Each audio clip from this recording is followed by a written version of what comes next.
Arizona Geological Survey.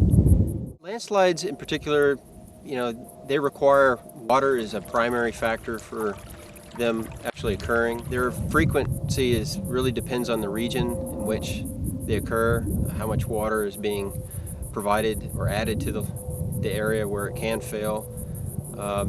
So in some areas, landslides and mass wasting features can be more frequent than other areas, but a feature like the Marcus landslide is typically pretty rare, but it still tells us a story of factors that can cause landslides and other types of features like landslides to occur. For like a landslide to occur, you have to have loose material. You can't have a landslide or a rock fall or a debris flow without the loose material that's primed and poised and ready to be sent downslope. So usually the factors that are required to loosen the deposits are vegetation, fractures and joints and breaks in the rocks, and maybe even a little bit of ice wedging during some overnight freezes. So all of these things can actually break up the rock and loosen it into smaller pieces, and once it's poised and primed through those sort of mechanical weathering processes, then the erosion can occur with the help of gravity and water and maybe a little bit of vibration to actually send that loose material downslope.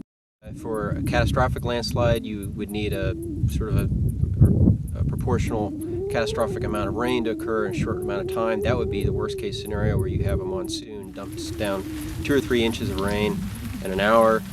That provides thousands of pounds, even maybe millions of pounds of water within 1 or 2 hours, and that can trigger a landslide.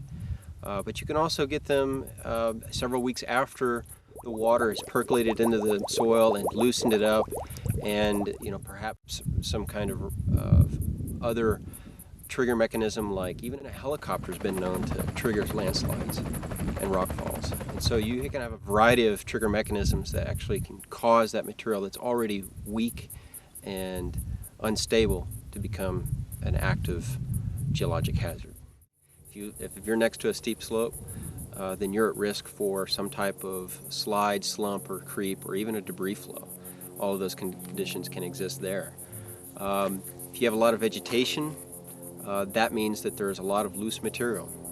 If you have an area that can collect a lot of water and hold it, that is also at risk for failure. So there are a lot of places throughout the state that actually have all of these conditions that can be met.